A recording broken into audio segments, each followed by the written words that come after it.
كلام جديد واحنا المسلمين اللي بنقرا الرساله من الرسول عليه الصلاه والسلام.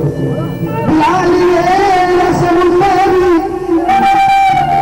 لان شاغل فكرهم اكثر من مليون اجنبي قالوا انه سابق علمهم. خلصنا الصبر كله وبرضه مفيش حلول. وهيسند الاهانه للدين وللرسول. خلصنا الصبر كله وبرضه مفيش حلول.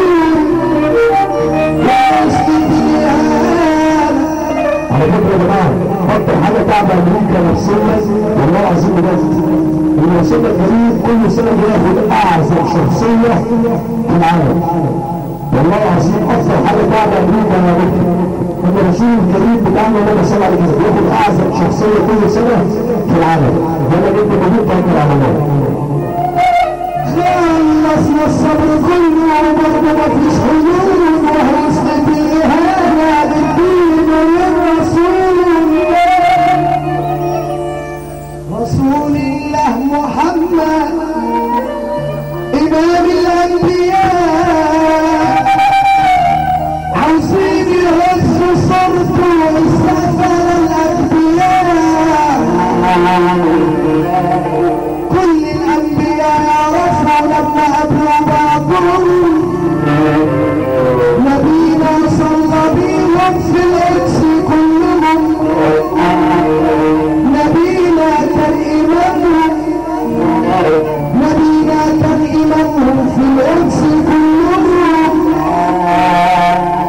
لو يقرأ عن محمد هيعرف هو مين.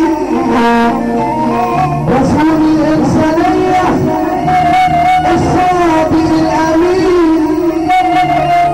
كل الأديان بريئة من اللي هانوا النبي. عشان دي ناس مجنونة أكبر ما فيهم غبي. كل الأديان بريئة من اللي هانوا النبي. عشان دي ناس مجنونة أكبر ما فيهم غبي. هم يطلعوا مين ومين فيهم المسؤول عشان يتجرأوا ويعيبوا في الرسول. أي هم يطلعوا مين ومين فيهم المسؤول عشان يتجرأوا ويعيبوا في الرسول. عرفتوا ليه رسول الله؟